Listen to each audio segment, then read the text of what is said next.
Hello student welcome to political science Odia YouTube channel. तो पिला माने प्रीवियस क्लास रे आमे मेंटो राजनीति कोन मेंटो राजनीतिर प्रकृति एवं तार कारण पढ़िथिले। तो पिला माने आजिर क्लास रे आमे केंद्र रे मेंटो राजनीति को मसिया रे मेंटो राजनीति हेइची एवं किए तार नेतृत्व नेइथिले एवं आम ओडिसा राज्य रे मेंटो राजनीति केमिति चलिथिला बा केमिति प्रचलित हेइची आमे से विषय पढ़िबा। आजिर क्लास रे आमे कोन पढ़िबा ना केंद्र रे मेंटो राजनीति जाको आमे कहूचे कोआलिशन पॉलिटिक्स एट दी सेंटर। तो पिला माने देखो कोन लेखा हेइची ना 1967 मसिया पर्यंत केंद्र रे कांग्रेस सरकार रो अखंड प्रभाव थिला एवं एहा विपुल संख्यागरिष्ठता हासिल करी सरकार गठन करि आस्तुला। पिला माने आमे जानिचे जे इंडिपेंडेंट पूर्व माने स्वाधीनता पूर्व हमर केंद्र रे कांग्रेस सरकार देखिया को मिलिथिला। जदि आमे देखिबा हमर साधारण निर्वाचन 1952 माने 1952 मसिया पाखरु प्रायतः 1967 मसिया पर्यंत केंद्र रे आमे कांग्रेस सरकार रो अखंड प्रभाव देखिया को पाइथिले एवं कांग्रेस सरकार बा कांग्रेस पार्टी कोन करिथिला ना विपुल संख्यागरिष्ठता हासिल करी सरकार गठन करि आस्तुला। नेक्स्ट हैला कोन ना 1969 रे कांग्रेस दल रो विभाजन घटिला। विभाजन घटिले भी हैला कोन ना 1971 निर्वाचन रे इंदिरा कांग्रेस मध्य विपुल संख्यागरिष्ठता लाभ करी सरकार गठन करिथिला। पिला माने आमे जानिचे हमर जो 1969 रे बा 1969 मसिया रे कांग्रेस हमर दी भाग रे विभक्त हेगला। गोटे हैला कोन ना कांग्रेस संगठन आ गोटे हैला कोन कांग्रेस इंदिरा। पिला माने 1971 मसिया रे ए जो इंदिरा कांग्रेस कोन कला ना विपुल संख्यागरिष्ठ लाभ कला एवं सरकार गठन कला। एवं जना जाए जे 1977 मसियारू केंद्र रे प्रथम मेंट बा मिलित सरकार आरंभ होईची। पिला माने ए मसियाटी को भल्लारे मने रखिबो 1977 मसिया पाखरु हमर केंद्र रे प्रथम मेंट बा मिलित सरकार जुग आरंभ होईची। एबे पिला माने आमे देखिबा जे केंद्र रे मेंट सरकार हम केबेठु आरंभ होईची ना 1977 रु आरंभ होईची एवं को मसिया रे हेईची एवं से मेंट केमिति भाबरे परिचालित हेईची। तो प्रथमे हमर होउची केबे ना 1977 रो मोरारजी देसाई को जनता पार्टी सरकार हैला। तो एठी पिला हैला कोन ना आमे जानिचे जे 1975 मसिया पाखरु केबे 1975 रु 1977 मध्यरे हमर हेइतिला कोन जाक हम कहूचे जातीय जरूरी परिस्थिति। जातीय जरूरी परिस्थिति हैला। प्राय मन रखिबो 1975 रु 1977 मध्यरे जातीय जरूरी परिस्थिति सृष्टि हेइतिला। से समय हमर हेइतिला कोन ना विरोधी दल गुडीकर जो प्रमुख नेता माने थिले से माने हमर से समय प्रधानमंत्री थिले के ना एई टाइम रे हमर पीएम थिले के इंदिरा गांधी। इंदिरा गांधी से थिले कोन ना पीएम हैला। तो 1975 1977 रे जेतबे जातीय जरूरी परिस्थिति चली थिला से समय रे हमर प्रधानमंत्री इंदिरा गांधी कोन कले ना तांकर एकछत्रवादी शासन ये कोन करूथिले ना एकछत्रवादी शासन करूथिले। एकछत्रवादी शासन करूथिले। तो याकू विनाश करिवा पई हमर सृष्टि हैला कोन ना जनता पार्टी। के सृष्टि हैला ना जनता पार्टी सृष्टि हैला। तापर पिला हैला कोन ना जनसंघ भारतीय लोक दल कांग्रेस समाजवादी पार्टी अकाली दल डीएमके एमाने सब कोन कले ना जनता पार्टी को मिसिकी गठन कले एवं ए 1977 मसिया रे ताको साधारण निर्वाचन लढिबा पई सुजोग मध्य देले। एवं हैला कोन फाइनली 1977 मसिया निर्वाचन रे जनता पार्टी सरकार जितिला जोथरे कि तमर नेतृत्व बा प्रधानमंत्री के निथिले ना तांको ना होची मोरारजी देसाई। मोरारजी देसाई ये हेले कोन ना प्रधानमंत्री हेले पीएम हेले एवं तांको नेतृत्व रे हमर मंत्रिमंडल मध्य गठन करागला। तेबे ए जो मोरारजी देसाई तांको टाइम पीरियड ता होची केते ना 1977 मार्च 24 पाखरु 1979 जुलाई 28 हैला। ते पिला माने हैला कोन आमे जानिले ना जत्ते बेले हमर 1975 रु 1977 मसिया मध्ये जातीय जरूरी परिस्थिति चली थिला से समय इंदिरा गांधी प्रधानमंत्री थिले जे कि एकछत्र शासन करूथिले एवं एई एकछत्र शासन को विलोप करिया पई विनाश करिया पई जनता पार्टी को गठन करागला। एवं जनता पार्टी रो निर्वाचन लढिला केबे ना 1977 निर्वाचन लढिला ଏବଂ ତାର ନେତୃତ୍ୱ କିଏ ନେଇଥିଲେ ନା ମୋରାରଜୀ ଦେଶାଇ। ସେ ପ୍ରଧାନମନ୍ତ୍ରୀ ଭାବେ ନେତୃତ୍ୱ ନେଇଥିଲେ ଏବଂ ସେ ଜିତିଲେ ଏବଂ ତାଙ୍କ ନେତୃତ୍ୱରେ ମନ୍ତ୍ରିମଣ୍ଡଳ ମଧ୍ୟ ଗଠନ ହେଲା, ଯୋଉଥିରେ କି ମୋରାରଜୀ ଦେଶାଇଙ୍କର ଶାସନ କାଳ କେତେରୁ କେତେ ଥିଲା ନା 1977 ମାର୍ଚ୍ଚ 24ରୁ 1979 ଜୁଲାଇ 28 ପର୍ଯ୍ୟନ୍ତ। ତାପରେ ନେକ୍ସଟ ପୁଣି ମେଣ୍ଟ କେବେ ହେଲା ନା 1979ର ଚରଣ ସିଂହଙ୍କ ସରକାର ହେଲା। 1979ରେ ହେଲା କଣ ନା ଆମର ଚୌଧୁରୀ ଚରଣ ସିଂ, ୟାଙ୍କ ଫୁଲ ନେମ୍ କଣ ନା ଚୌଧୁରୀ ଚରଣ ସିଂହ। ଇଏ କଣ କଲେ ନା ମୂଳ ଜନତା ପାର୍ଟିରୁ ଅଲଗା ହୋଇ ଜନତା ପାର୍ଟି ଏସ୍ ସୃଷ୍ଟି କଲେ ଏବଂ ଏମାନେ ଇଏ କଣ କଲେ ନା ସିପିଆଇ ଆଉ ସିପିଆଇଏମ୍ ତଥା ପରସ୍ପର ବିରୋଧୀ ଜର୍ଜ ଫର୍ଣ୍ଣାଣ୍ଡିସ ଏବଂ ଏଚ୍.ଏନ୍. ବହୁଗୁଣାଙ୍କ ଗୋଷ୍ଠୀମାନଙ୍କୁ ସାମିଲ କରି ମୋରାରଜୀ ଦେଶାଇଙ୍କ ଠାରୁ ଅଧିକ ସଂଖ୍ୟକ ସମର୍ଥକ ଦର୍ଶାଇବାରୁ ରାଷ୍ଟ୍ରପତି ତାଙ୍କୁ ସରକାର ଗଢିବାକୁ ସୁଯୋଗ ଦେଲେ। ପିଲାମାନେ ଭଲ ଭାବରେ ଶୁଣ, ଏଠି ହେଲା କଣ ନା ଏଇ ଯୋଉ ଚୌଧୁରୀ ଚରଣ ସିଂ ଜନତା ପାର୍ଟିରୁ ଅଲଗା ହେଇଗଲେ ଏବଂ ଜନତା ପାର୍ଟି ଏସ୍ ସୃଷ୍ଟି କଲେ ଏବଂ କଣ କଲେ ସିପିଆଇ ଆଉ ସିପିଆଇଏମ୍ ତଥା ପରସ୍ପର ବିରୋଧୀ ଜର୍ଜ ଫର୍ଣ୍ଣାଣ୍ଡିସ ଏବଂ ଏଚ୍.ଏନ୍. ବହୁଗୁଣାଙ୍କ ତାଙ୍କର ଯୋଉ ଗୋଷ୍ଠୀମାନେ ଥିଲେ ସେମାନଙ୍କୁ ସାମିଲ କରେଇକି ମୋରାରଜୀ ଦେଶାଇଙ୍କ ଅଧିକ ସଂଖ୍ୟକ ସମର୍ଥକ ଦର୍ଶାଇବାରୁ ରାଷ୍ଟ୍ରପତି କଣ କଲେ ନା ଚୌଧୁରୀ ଚରଣ ସିଂଙ୍କୁ ସରକାର ଗଠନ କରିବା ପାଇଁ ସୁଯୋଗ ମଧ୍ୟ ଦେଲେ। କିନ୍ତୁ ହେଲା କଣ ନା ଚରଣ ସିଂ ଗୋଷ୍ଠୀ ଦଳ ବଦଳକାରୀଙ୍କ ଏକ ଗୋଷ୍ଠୀ ହେଇଥିବାରୁ ଯେହେତୁ ଇଏ ଯୋଉ ମଣିଷ ଥିଲେ ବା ୟାଙ୍କର ପର୍ସନାଲିଟି କେମିତି ଥିଲା ନା ଇଏ ଗୋଷ୍ଠୀ ଦଳ ବଦଳକାରୀ ମାନଙ୍କ ଭିତରେ ଜଣେ ଥିଲେ। ତେଣୁକରି ରାଷ୍ଟ୍ରପତି କଣ କଲେ ନା ଲୋକସଭାରେ ସଂଖ୍ୟାଗରିଷ୍ଠତା ପ୍ରମାଣ ନିର୍ଦ୍ଦେଶ ଦେବାକୁ ଯାଇ ତାଙ୍କୁ ସଂଖ୍ୟାଗରିଷ୍ଠ ଦେଖେଇବାକୁ ଆଦେଶ ଦେଲେ। ଯାହା ଫଳରେ ହେଲା କଣ ଏଇ ଯୋଉ ଚରଣ ସିଂହ ମାତ୍ର 24 ଦିନ ହିଁ ପ୍ରଧାନମନ୍ତ୍ରୀ ପଦରେ ଥିଲେ। କେତେ ଦିନ? ମାତ୍ର 24 ଦିନ ହିଁ ଥିଲେ। ତାପରେ ସେ କଣ କଲେ ନା ପ୍ରଧାନମନ୍ତ୍ରୀ ପଦରୁ ଇସ୍ତଫା ଦେଇଦେଲେ। ଯଦି ତୁମେ ଦେଖିବ ତାହେଲେ ତାଙ୍କର ଟାଇମ ପିରିୟଡ଼ ହଉଛି କେତେ ନା 1979 ଜୁଲାଇ 28ରୁ 1980 ଜାନୁଆରୀ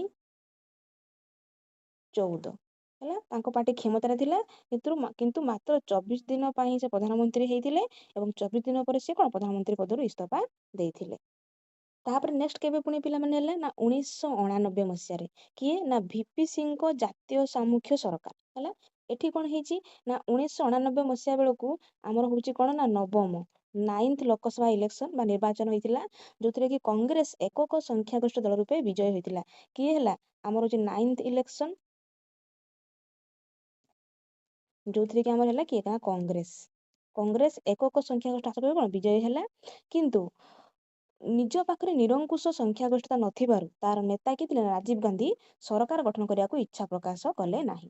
ତାମାନେ କଣ କଂଗ୍ରେସ ଜିତିଲା କିନ୍ତୁ ଯେହେତୁ ତା ପାଖରେ ନିରଙ୍କୁଶ ସଂଖ୍ୟାଗରିଷ୍ଠତା ନଥିଲା, ସେମିତି ଅଧିକ ମାତ୍ରା ସଂଖ୍ୟାଗରିଷ୍ଠ ନଥିଲା, ତେଣୁ ତାଙ୍କର ଯିଏ ଥିଲେ ନେତୃତ୍ୱ ନେଉଥିଲେ କିଏ ନା ରାଜୀବ ଗାନ୍ଧୀ ସେ ସରକାର ଗଠେଇବାକୁ କଣ କଲେ ନା ମନା କରିଦେଲେ ବା ଏଗ୍ରି ହେଲେ ନାହିଁ।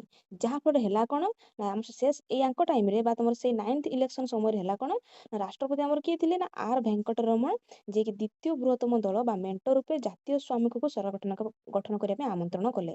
ତାମାନେ ଆମେ ଜାଣିଛେ 1999 ମସିହାରେ କିଏ ନା କଂଗ୍ରେସ ଏବଂ ଆମର ଜାତୀୟ ସାମୂହିକ ସରକାର ଯାହାକୁ ଆମେ କହୁଛେ ନ୍ୟାସନାଲ ଫ୍ରଣ୍ଟ ହେଲା, ତାକୁ ଆମନ୍ତ୍ରଣ କଲେ ଏବଂ ଏମାନେ ମିଶିକି କଣ କଲେ ମେଣ୍ଟ କରିକି ସରକାର ଗଠନ କଲେ। ଯଦି ପିଲାମାନେ ଆମେ ଦେଖିବା ତାହେଲେ ଏ ସରକାର ଆମର ଏହାର ଶାସନ କାଳ କେତେ ନା 1989 ଡିସେମ୍ବର 2ରୁ 1990 ନଭେମ୍ବର 10 ପର୍ଯ୍ୟନ୍ତ ତମର କ୍ଷମତାରେ ଥିଲା କିଏ କଂଗ୍ରେସ ପ୍ଲସ ଆମର ଜାତୀୟ ସାମୂହିକ ସରକାର ମିଶିକି ମେଣ୍ଟ କରିଥିଲେ। ନା 1990ର ଚନ୍ଦ୍ରଶେଖରଙ୍କ ସରକାର। ତ 1990ରେ ହେଲା କଣ ନା ଜାତୀୟ ସ୍ୱାମୁଖ୍ୟରୁ ଅଲଗା ହେଇ କେତେ ଜଣ ନା 25 ଜଣ ସଭ୍ୟ ଆସିକି କଣ କଲେ ନା ଚନ୍ଦ୍ରଶେଖରଙ୍କୁ ନିଜର ନେତା ବୋଲି ବାଛିଲେ ଏବଂ କିଛି ଦିନ ଭିତରେ ଏଇ ସଂଖ୍ୟାଟା ଆମର କନଭର୍ଟ ହେଇଗଲା କେତେ ନା 62, ମାନେ 25ରୁ ସଭ୍ୟ ସଂଖ୍ୟା 62କୁ ବୃଦ୍ଧି ପାଇଲା। ଯେତେବେଳେ ଏମିତି ପରିସ୍ଥିତି ସୃଷ୍ଟି ହେଲା ତ ଲୋକସଭାରେ ଯୋଉ ସର୍ବବୃହତ ଦଳମାନେ ଥିଲେ ଯେମିତିକି କଂଗ୍ରେସ, ନ୍ୟାସନାଲ କନଫରେନ୍ସ, ମୁସଲିମ ଲିଗ, ଅକାଳୀ ଦଳ, ଏମାନେ ସବୁ କଣ କଲେ ନା ଲୋକସଭାକୁ ଭାଙ୍ଗିବାକୁ ଚାହିଁଲେ ନାହିଁ। ତେଣୁ ଚନ୍ଦ୍ରଶେଖରଙ୍କୁ ସେମାନେ କଣ କଲେ ନା ପ୍ରଧାନମନ୍ତ୍ରୀ ବୋଲି ନିଯୁକ୍ତି ଦେଇଦେଲେ। କିନ୍ତୁ ଚନ୍ଦ୍ରଶେଖରଙ୍କ ଅର୍ଥନୀତି ଏବଂ ତାଙ୍କର ଯୋଉ ପଞ୍ଜାବୀ ନୀତି ଏସବୁ ଥିଲା, ଏସବୁଥିରେ କୋଉଠି ନା କୋଉଠି ତୁମର ଅନ୍ୟାନ୍ୟ ଦଳମାନେ ଯେମିତିକି କଂଗ୍ରେସ ବା ମୁସଲିମ ଲିଗ ଏମାନେ ସନ୍ତୁଷ୍ଟ ନଥିଲେ। କିନ୍ତୁ 1991 ମସିହା ମାର୍ଚ୍ଚ 6 ତାରିଖରେ ଚନ୍ଦ୍ରଶେଖର କଣ କଲେ ନା ପ୍ରଧାନମନ୍ତ୍ରୀ ପଦରୁ ଇସ୍ତଫା ଦେଇଦେଲେ। ଏବଂ ଯଦି ଆମେ ଦେଖିବା ତାହେଲେ ଚନ୍ଦ୍ରଶେଖରଙ୍କ ନେତୃତ୍ୱରେ ଆମର ସରକାର 1990 ନଭେମ୍ବର 10 ପାଖରୁ 1991 ଜୁନ 21 ପର୍ଯ୍ୟନ୍ତ କ୍ଷମତାରେ ଥିଲେ। ନେକ୍ସଟ ତାପରେ ହଉଛି ଆମର କ'ଣ ନା 1996ର HD ଦେବେଗୌଡ଼ାଙ୍କ ମିଳିତ ସାମୁଖ୍ୟ ସରକାର। ଏଠି ହେଲା କ'ଣ ନା 1996 ମସିହାରେ ଯୋଉ ସାଧାରଣ ନିର୍ବାଚନ ହେଲା, ଏଠି ଆମର କଂଗ୍ରେସ, ବିଜେପି ଓ ଜନତା ଦଳ ଭଳି ଜାତୀୟ ଦଳମାନଙ୍କ ମଧ୍ୟରେ କେହି ହେଲେ ବି ସଂଖ୍ୟାଗରିଷ୍ଠ ହାସଲ କରିପାରିଲେ ନାହିଁ। ତାହେଲେ ସେ ସମୟରେ ଆମର ଥିଲେ କିଏ ନା କଂଗ୍ରେସ ବା ଆମର ବିଜେପି ବା ଆମର କିଏ ନା ଯୋଉ ଜନତା ଦଳ, ଏମାନେ କେହି ହେଲେ ସଂଖ୍ୟାଗରିଷ୍ଠ ହାସଲ କରିପାରିଲେ ନାହିଁ। ଫଳରେ ହେଲା କ'ଣ ନା ଛୋଟ ଛୋଟ 13ଟା ଦଳ, କେତେଟା ଦଳ ନା 13ଟି ଦଳ ମିଶିକି ଏମାନେ କ'ଣ କଲେ ନା ସରକାର ଗଠନ କରିବାର ଗୁରୁତ୍ୱପୂର୍ଣ୍ଣ ଭୂମିକା ନେଲେ। ଏବଂ ତାଙ୍କର ଯୋଉ ନୀତି ଆଦର୍ଶ କାର୍ଯ୍ୟକ୍ରମ ଥିଲା, ଏସବୁ କୌଣସି ଦଳର କାର୍ଯ୍ୟକ୍ରମ କୌଣସି ଦଳର ନୀତି କାହା ସହିତ ମିଶିଲା ନାହିଁ। ହେଲା, ଯାହାଫଳରେ ହେଲା କ'ଣ ନା ବିଜେପିକୁ କ୍ଷମତାରୁ ଦୂରେଇ ରଖିବା ପାଇଁ ଆମର ଯୋଉ ମିଳିତ ସାମୁଖ୍ୟ ଗଠନ କରିକି ଆମର କିଏ ନା HD ଦେବେଗୌଡ଼ାଙ୍କୁ ନେତା ବୋଲି ବଛାଗଲା। ଏବଂ କଂଗ୍ରେସ ତମର ମନ୍ତ୍ରିମଣ୍ଡଳ ଭିତରେ ସମର୍ଥନ ନ କଲେ ବି HD ଦେବେଗୌଡ଼ାଙ୍କୁ ସେ ବହି ସମର୍ଥନ ଦେଉଥିଲା ଏବଂ ସରକାର ଗଠନ କରିବାକୁ ମଧ୍ୟ ଆଦେଶ ବି ଦେଇଥିଲା। କିନ୍ତୁ ହେଲା କ'ଣ ନା 1997 ଏପ୍ରିଲ 11 ତାରିଖ ଦିନ ଲୋକସଭାର ଭୋଟରେ ପରାଜିତ ହେବାରୁ ସରକାରର ପତନ ଘଟିଲା। ଯଦି ଆମେ ଦେଖିବା ତାହେଲେ ଏଇ ସରକାର ପ୍ରାୟତଃ 1996 ଜୁନ 1 ପାଖରୁ 1997 ଏପ୍ରିଲ 21 ପର୍ଯ୍ୟନ୍ତ କ୍ଷମତାରେ ଥିଲା। ତାପରେ ନେକ୍ସଟ କେବେ ନା 1997ର IK ଗୁଜରାଲଙ୍କ ମିଳିତ ସାମୁଖ୍ୟ ସରକାର। ଏଠି ପିଲା ହେଲା କ'ଣ ନା କଂଗ୍ରେସ ଚାପରେ ଆମର ମିଳିତ ସାମୁଖ୍ୟ ତାର ନେତା ବଦଳେଇ ଦେଲା ଏବଂ ସେ କାହାକୁ ଚୁଜ୍ କଲା ନା IK ଗୁଜରାଲଙ୍କୁ ସର୍ବସମ୍ମତ ନେତା ବୋଲି ବାଛିଲା ଏବଂ ପୂର୍ବପରି କଂଗ୍ରେସ ସମର୍ଥନରେ ସରକାର ମଧ୍ୟ ଚାଲିଲା। ତାମାନେ 1996 ଥିଲେ କି ନା HD ଦେବେଗୌଡ଼ା, ତ କଂଗ୍ରେସ ତାଙ୍କ ବିପକ୍ଷରେ ଗଲା ଏବଂ ତା ସପକ୍ଷରେ ସେ IK ଗୁଜରାଲଙ୍କୁ କ'ଣ କଲା ନା ନେତା ବୋଲି ବାଛିଲା। କିନ୍ତୁ ହେଲା କ'ଣ ନା 1997 ନଭେମ୍ବର ମାସରେ ହେଲା ଜୈନ ଆୟୋଗ ବିବାଦ ଯୋଗୁଁ କଂଗ୍ରେସ ସମର୍ଥନ ପ୍ରତ୍ୟାହାର କରିବାରୁ ସରକାରର ପତନ ଘଟିଲା। ଯଦି ଆମେ ଦେଖିବା ତାହେଲେ ଏଇ ସରକାର ଆମର କେବେଠୁ ନା 1997 ଏପ୍ରିଲ 21 ପାଖରୁ 1998 ମାର୍ଚ୍ଚ 19 ପର୍ଯ୍ୟନ୍ତ କ୍ଷମତାରେ ଥିଲା। ନେକ୍ସଟ ପିଲାମାନେ କେବେ ନା 1998 ଓ 1999 ଅଟଳ ବିହାରୀ ବାଜପେୟୀଙ୍କ ଜାତୀୟ ଗଣତାନ୍ତ୍ରିକ ସାମୁଖ୍ୟ ସରକାର 98 ଏବଂ 99। ଏଠି ହେଲା କ'ଣ ନା ଆମର 1996 ମସିହା ମେ 17ରୁ ପିଲାମାନେ ଏଇଟା ଭଲରେ ମନେ ରଖିବ, 1996 ମେ 17ରୁ 29 ପର୍ଯ୍ୟନ୍ତ ଅଟଳ ବିହାରୀ ବାଜପେୟୀ ମାତ୍ର 13 ଦିନ ପାଇଁ କ'ଣ କରିଥିଲେ ନା ସରକାର ଗଠନ କରିଥିଲେ। ମାନେ 13 ଦିନ ସରକାର ରହିଲା ପରେ ଏ ସରକାରର ପତନ ଘଟିଥିଲା। ହେଲା, ଏବଂ 1998ରେ ଦ୍ୱାଦଶ ଲୋକସଭା ନିର୍ବାଚନ ପୂର୍ବରୁ ବିଜେପି ଏକ 14 ଦଳିଆ ନିର୍ବାଚନ ମେଣ୍ଟ କଲା, ଯେଉଁଥିରେ କି ଆମ ଓଡ଼ିଶାରେ ବିଜୁ ଜନତା ଦଳ ଏବଂ ପଶ୍ଚିମବଙ୍ଗର ତୃଣମୂଳ କଂଗ୍ରେସ, ବିହାରର ସମତା ପାର୍ଟି ଏବଂ ହରିୟାଣାର ହରିୟାଣା ବିକାଶ, ମହାରାଷ୍ଟ୍ରର ଶିବସେନା, ତାମିଲନାଡୁର AIADMK, ହେଲା ଆନ୍ଧ୍ରପ୍ରଦେଶର ତେଲୁଗୁ ଦେଶମ ପାର୍ଟି, ଏମାନେ ସବୁ ସାମିଲ ହୋଇଥିଲେ। ଏବଂ ଜଣାଯାଏ ଯେ 1999 ମସିହାର ତ୍ରୟୋଦଶ ଲୋକସଭା ନିର୍ବାଚନ ପୂର୍ବରୁ ବିଜେପି କ'ଣ କରିଥିଲା ନା ଏକ 24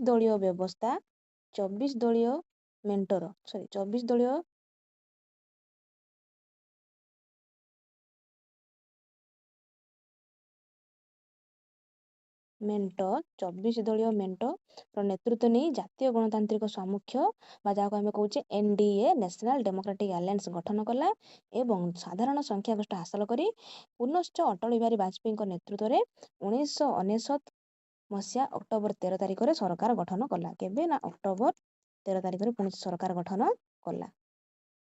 ନେକ୍ସଟ ହଉଛି ପିଲାମାନେ କେବେ ନା 2004ର ଡକ୍ଟର ମନମୋହନ ସିଂଙ୍କ ସଂଯୁକ୍ତ ପ୍ରଗତିଶୀଳ ମେଣ୍ଟ ସରକାର। ଏଠି ହେଲା କ'ଣ ନା 2004 ମେ 22 ତାରିଖରୁ ଡକ୍ଟର ମନମୋହନ ସିଂ କ'ଣ କଲେ ନା ସଂଯୁକ୍ତ ପ୍ରଗତିଶୀଳ ମେଣ୍ଟ, ଯାହାକୁ ଆମେ କହୁଛେ ଉପା ସରକାର, UPA ଉପା ସରକାର, ତା ସହିତ ମେଣ୍ଟ କରି ସରକାର ଚଳେଇଥିଲେ। ଏବଂ କଂଗ୍ରେସ ଦଳ ପ୍ରମୁଖ ସଂଯୋଜନାରେ କ'ଣ ହେଇଥିଲା ନା ତୁମର ଉପା ସରକାର ସରକାର ଗଠନ କରିଥିଲା ଏବଂ କାର୍ଯ୍ୟ ମଧ୍ୟ ପରିଚାଳନା କରୁଥିଲା। ଏଇ ଯୋଉ ମେଣ୍ଟ ହେଇଥିଲା ଏଠି ତୁମର ଡିଏମକେ, ଏଆଇଏଡିଏମକେ, ଏନସିପି, ଟିଆରଏସ୍ ଏଇ ସବୁ ଦଳ ମାନେ କଣ ସବୁ ସାମିଲ ହେଇଥିଲେ ଏବଂ କଂଗ୍ରେସକୁ ବାହାରୁ ମଧ୍ୟ ସମର୍ଥନ ଦେଉଥିଲେ। କିନ୍ତୁ ହେଲା କଣ ନା ଆମେରିକା ସହ ପରମାଣୁ ଚୁକ୍ତି ପ୍ରସଙ୍ଗରେ ମତଭେଦ ହେବାରୁ ଯୋଉ ବାମପନ୍ଥୀ ଦଳ ଗୁଡ଼ିକ ଥିଲେ ସେମାନେ 2008 ମସିହା ଜୁଲାଇ 8 ତାରିଖରେ କଣ କଲେ ନା ସରକାରରୁ ନିଜର ସମର୍ଥନକୁ ପ୍ରତ୍ୟାହାର କରିନେଲେ ଏବଂ ଯାହା ଫଳରେ କଣ ହେଲା ନା ସେଇ ମାସ 22 ତାରିଖରେ ଅର୍ଥାତ୍ ଆମର ସେଇ ଜୁଲାଇ ମାସର 22 ତାରିଖରେ ଲୋକସଭାର ଭୋଟର ସମ୍ମୁଖୀନ ହେଇଥିବାରୁ ସରକାର ସମାଜବାଦୀ ପାର୍ଟି ଓ ଅନ୍ୟମାନଙ୍କ ସହାୟତାରେ ବିଜୟ ମଧ୍ୟ ହେଇଥିଲା। ତାମାନେ ଆମେ ଦେଖିଲେ 2004 ମସିହାରେ କଂଗ୍ରେସର କିଏ ନା ଡକ୍ଟର ମନମୋହନ ସିଂ ଏବଂ ଉପା ଯାହାକୁ ଆମେ କହୁଛେ ସଂଯୁକ୍ତ ପ୍ରଗତିଶୀଳ ମେଣ୍ଟ ଏମାନେ ମିଶି ମେଣ୍ଟ କରିଥିଲେ ଏବଂ ସରକାର ମଧ୍ୟ ଗଠନ କରିଥିଲେ। ନେକ୍ସଟ ପୁଣି କେବେ ପିଲାମାନେ ନା 2024ର ନରେନ୍ଦ୍ର ମୋଦୀଙ୍କ ଜାତୀୟ ଗଣତାନ୍ତ୍ରିକ ସାମୁଖ୍ୟ ସରକାର ହେଲା। ଆମେ ଜାଣିଛେ ଆମର ସାଧାରଣ ନିର୍ବାଚନ 2014 ପାଖରୁ ଆମର ବିଜେପି କେନ୍ଦ୍ରରେ ଶାସନ କରୁଛି। କାହା ସହିତ ତାର ମେଣ୍ଟ କରିଛି ନା ସିଏ ମେଣ୍ଟ ଏନଡିଏ ଯାହାକୁ କହୁଛେ ଜାତୀୟ ଗଣତାନ୍ତ୍ରିକ ସାମୁଖ୍ୟ ନ୍ୟାସନାଲ ଡେମୋକ୍ରାଟିକ ଆଲାଏନ୍ସ ସହିତ ମେଣ୍ଟ କରିଛି। ତାମାନେ 2014 ମସିହା 2019 ମସିହା ଏବଂ 2024 ମସିହା ତିନୋଟି ସାଧାରଣ ନିର୍ବାଚନରେ କଣ ହେଇଛି ନା ଆମର ବିଜେପି କାହା ସହିତ ମେଣ୍ଟ କରିଛି ନା ଜାତୀୟ ଗଣତାନ୍ତ୍ରିକ ସାମୁଖ୍ୟ ସରକାର ସହିତ ମେଣ୍ଟ କରିଛି ଏବଂ କେନ୍ଦ୍ରରେ ନିଜର ନେତୃତ୍ୱ ମଧ୍ୟ ଦେଖେଇଛି ଏବଂ ତାର ପ୍ରାଦୁର୍ଭାବ ମଧ୍ୟ ଦେଖିବାକୁ ମିଳିଛି।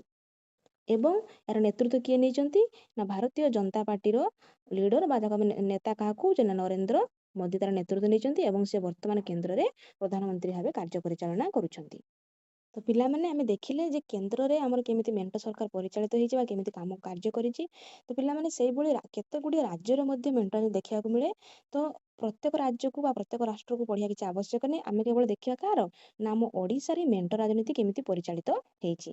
ପିଲାମାନେ ଯଦି ଆମେ ଦେଖିବା ଆମର 1967ର ଚତୁର୍ଥ ସାଧାରଣ ନିର୍ବାଚନରେ ସ୍ୱତନ୍ତ୍ର ଦଳ ଓ ଜନ କଂଗ୍ରେସ ସହଯୋଗୀ ହିସାବରେ ନିର୍ବାଚନ ଲଢ଼ି ମିଳିତ ଭାବେ ସଂଖ୍ୟାଗରିଷ୍ଠତା ହାସଲ କଲେ ଏବଂ ସ୍ୱତନ୍ତ୍ର ଦଳର ନେତା କିଏ ନା ରାଜେନ୍ଦ୍ର ନାରାୟଣ ସିଂଦେଓଙ୍କ ନେତୃତ୍ୱରେ ମେଣ୍ଟ ସରକାର ପ୍ରତିଷ୍ଠା କଲେ।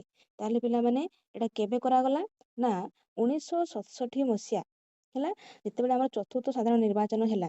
ଏଠି କଣ ହେଲା ନା ସ୍ୱତନ୍ତ୍ର ଦଳ ଆଉ ଜନ କଂଗ୍ରେସ ଏମାନେ ମିଶିକି ନିର୍ବାଚନ ଲଢ଼ିଲେ ଏବଂ ସଂଖ୍ୟାଗରିଷ୍ଠତା ହାସଲ କଲେ ଏବଂ ଏଇ ସ୍ୱତନ୍ତ୍ର ଦଳର ନେତା କିଏ ନା ରାଜେନ୍ଦ୍ର ନାରାୟଣ ସିଂଦେଓ ଯିଏ ତାଙ୍କ ନେତୃତ୍ୱରେ ଆମ ଓଡ଼ିଶାର ମେଣ୍ଟ ସରକାର ପ୍ରତିଷ୍ଠା ମଧ୍ୟ କରାଗଲା।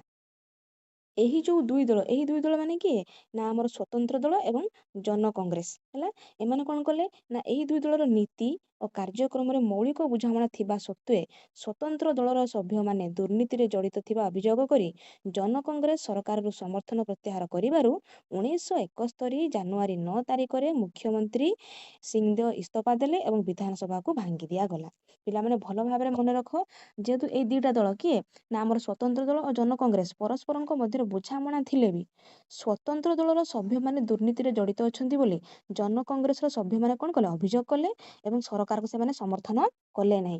ଯାହାଫଳରେ ଆମର ଯୋଉ ରାଜେନ୍ଦ୍ର ନାରାୟଣ ସିଂଦେଓ ଯିଏକି ମୁଖ୍ୟମନ୍ତ୍ରୀ ଥିଲେ ସେ ତାଙ୍କ ପଦରୁ ଇସ୍ତଫା ଦେଲେ। କେବେ ଦେଲେ ନା 1971 ମସିହା ଜାନୁଆରୀ 9ରେ ସେ ଇସ୍ତଫା ଦେଲେ। ଯେହେତୁ ମୁଖ୍ୟମନ୍ତ୍ରୀ ଇସ୍ତଫା ଦେଲେ ତେଣୁକରି ବିଧାନସଭା ଆମର ଭଙ୍ଗ ହେଇଗଲା ବା ବିଧାନସଭାକୁ ଭାଙ୍ଗି ଦିଆଗଲା। ବିଧାନସଭା ଭାଙ୍ଗି ଦିଆଗଲା ପରେ ହେଲା କଣ ନା 1971 ମାର୍ଚ୍ଚ 5ରେ ବିଧାନସଭା ନିର୍ବାଚନରେ କୌଣସି ହେଲେ ଦଳ ସଂଖ୍ୟାଗରିଷ୍ଠତା ହାସଲ କରି ନ ପାରିବାରୁ ଉତ୍କଳ କଂଗ୍ରେସ ସ୍ୱତନ୍ତ୍ର ଦଳ ଏବଂ ହୁଲ ଝାଡ଼ଖଣ୍ଡ ଦଳ ଓ କେତେକ ସ୍ୱାଧୀନ ସଭ୍ୟଙ୍କୁ ନେଇ କଣ କରାଗଲା ନା ମେଣ୍ଟ କରାଗଲା। ଯୋଉଥିରେ ନେତୃତ୍ୱ କିଏ ନେଇଥିଲେ ନା ବିଶ୍ୱନାଥ ଦାସ ନେତୃତ୍ୱ ନେଇଥିଲେ ଏବଂ ଏପ୍ରିଲ 3 ତାରିଖରେ ସରକାର ଗଠନ କରିଥିଲେ। କିନ୍ତୁ ଅନ୍ୟ ଅଂଶୀଦାର ଦଳମାନଙ୍କ ସହିତ ବିବାଦ ଉପୁଜିବାରୁ ଉତ୍କଳ କଂଗ୍ରେସର ସମର୍ଥନ ପ୍ରତ୍ୟାହାର ହେଇଗଲା ଏବଂ ଯେହେତୁ ଉତ୍କଳ କଂଗ୍ରେସ ସରକାରଙ୍କୁ କଣ ସମର୍ଥନ ଦେଲା ନାହିଁ ତେବେ ସେ ସରକାରଙ୍କର ପତନ ମଧ୍ୟ ଘଟିଲା। ତାପରେ ହେଲା କଣ ନା ଉତ୍କଳ କଂଗ୍ରେସ ଏବଂ କଂଗ୍ରେସ ଦଳରେ ମିଶିଯାଇ କିଏ ନା ନନ୍ଦିନୀ ଶତପଥୀଙ୍କୁ ନୂତନ ମୁଖ୍ୟମନ୍ତ୍ରୀ କଲା। ଉତ୍କଳ କଂଗ୍ରେସ କଣ କଲା ଆସିକି କଂଗ୍ରେସ ଦଳ ସହିତ ମିଶିଗଲା ଏବଂ କଣ କଲା ନା ନନ୍ଦିନୀ ଶତପଥୀଙ୍କୁ ନୂତନ ମୁଖ୍ୟମନ୍ତ୍ରୀ ବୋଲି କଣ ଘୋଷଣା କରିଦିଆଗଲା ଏବଂ ସେମାନଙ୍କ ମଧ୍ୟରେ ମଧ୍ୟ ଭଲ ସମ୍ପର୍କ ରହିଲାନି। କାହା ମଧ୍ୟରେ ନା କଂଗ୍ରେସ ଆଉ ଉତ୍କଳ କଂଗ୍ରେସ ଭଲ ସମ୍ପର୍କ ରହିଲାନି। ଯାହାଫଳରେ ହେଲା କଣ ନା ସରକାରରୁ ସମର୍ଥନ ପ୍ରତ୍ୟାହାର କରି ବିଜୁ ପଟ୍ଟନାୟକ କଣ କଲେ ନା ପ୍ରଗତି ଦଳ ନାମକ ଏକ ନୂତନ ଦଳ ଗଠନ କଲେ। କିଏ କଲେ ନା ବିଜୁ ପଟ୍ଟନାୟକ ଗଠନ କଲେ ଏବଂ ତାଙ୍କ ପ୍ରରୋଚନାରେ ନନ୍ଦିନୀ ଶତପଥୀ ମନ୍ତ୍ରିମଣ୍ଡଳର ଶିଳ୍ପ ମନ୍ତ୍ରୀ ନୀଳମଣି ରାଉତରାୟ ଏବଂ 25 ଜଣ ଏମଏଲଏଙ୍କୁ ନେଇ ପ୍ରଗତି ଦଳରେ ଯୋଗ ଦେବାରୁ ସରକାର ପତନ ଘଟିଲା। ତ ପିଲାମାନେ ହେଲା କ'ଣ, ବିଜୁ ପଟ୍ଟନାୟକ ସରକାରଙ୍କର ସମର୍ଥନକୁ ପ୍ରତ୍ୟାହାର କଲେ ଏବଂ ଆସିକି ନୂଆ ଦଳ ଗଠନ କଲେ, କ'ଣ, ପ୍ରଗତି ଦଳ। ଏବଂ ତାଙ୍କ ପ୍ରରୋଚନାରେ କିଏ ନା ନନ୍ଦିନୀ ଶତପଥୀ ମନ୍ତ୍ରିମଣ୍ଡଳର ଶିଳ୍ପମନ୍ତ୍ରୀ ଯିଏ ଥିଲେ ନୀଳମଣି ରାଉତରାୟ ଆଉ 25 ଜଣ MLA ତାଙ୍କୁ ଆଣିକି କ'ଣ କଲେ ନା ପ୍ରଗତି ଦଳରେ ଯୋଗଦାନ କରେଇଦେଲେ, ଯାହାଫଳରେ କି ସରକାରର ପତନ ଘଟିଲା। ଏବଂ ସେମାନେ ନୂଆ ସରକାର ଗଠନ କରିବା ନିମନ୍ତେ ପ୍ରଗତି ଦଳର ସଂଖ୍ୟାଗରିଷ୍ଠତା ଥିବା ସତ୍ତ୍ୱେ ବି 1973 ମାର୍ଚ୍ଚ 3 ତାରିଖରେ ରାଷ୍ଟ୍ରପତି ଶାସନ ବ୍ୟବସ୍ଥା ଆମର ଲାଗୁ ହେଇଗଲା। ତାପରେ 1974 ବିଧାନସଭା ନିର୍ବାଚନରେ କୌଣସି ଦଳ ହେଲେ ବି ସଂଖ୍ୟାଗରିଷ୍ଠ ହାସଲ କରି ନ ପାରିବାରୁ କଂଗ୍ରେସ ଦଳର ନନ୍ଦିନୀ ଶତପଥୀ ପୁଣି ମୁଖ୍ୟମନ୍ତ୍ରୀ ଭାବେ କ'ଣ ଶାସନ କାର୍ଯ୍ୟକୁ ବହନ କଲେ। କିନ୍ତୁ CPIର ବହି ସମର୍ଥନରେ ସରକାର ଚଳାଇଲେ। ତାମାନେ CPI ସରକାରଙ୍କୁ ମନ୍ତ୍ରିମଣ୍ଡଳରେ ସମର୍ଥନ ନ କଲେ ବି ବହି ସମର୍ଥନ ବାହାରେ ସମର୍ଥନ କରୁଥିଲା। ଏବଂ ଯଦି ଆମେ ଦେଖିବା ଆମ ରାଜ୍ୟରେ ମାନେ ଆମ ଓଡ଼ିଶା ରାଜ୍ୟରେ 2000ରୁ 2009 ମସିହା ପର୍ଯ୍ୟନ୍ତ BJD ଓ BJPର ମେଣ୍ଟ ସରକାର ଚାଲିଲା। ତାମାନେ ଆମର 2000ରେ ଗୋଟେ ନିର୍ବାଚନ ହେଇଛି ଏବଂ 2004ରେ ଗୋଟେ ନିର୍ବାଚନ ହେଇଛି। ଏଟା ହେଉଛି 2000ରୁ 2004 ଏବଂ 2004ରୁ 2009। ତ ଏଇ ଦୁଇଟା ପିରିୟଡ଼ରେ ଆମେ କ'ଣ ହେଇଛି ନା ଆମ ଓଡ଼ିଶାରେ BJP ସହିତ BJDର ମେଣ୍ଟ ଦେଖିବାକୁ ଆମେ ପାଇଛେ। ଏବଂ ଏହାର ନେତୃତ୍ୱ କିଏ ନେଇଥିଲେ ନା BJDର ନବୀନ ପଟ୍ଟନାୟକ ନେତୃତ୍ୱ ନେଇଥିଲେ ଏବଂ ସରକାର ମଧ୍ୟ ଆମ ଓଡ଼ିଶାରେ ସେ ଗଠନ କରିଥିଲେ। ତ ପିଲାମାନେ ଆଜିର କ୍ଲାସରେ ଆମେ କେନ୍ଦ୍ରରେ ମେଣ୍ଟ ରାଜନୀତି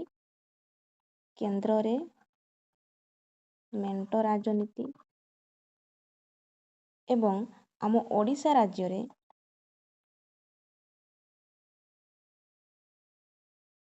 ମେଣ୍ଟ ସରକାର ବା ରାଜନୀତି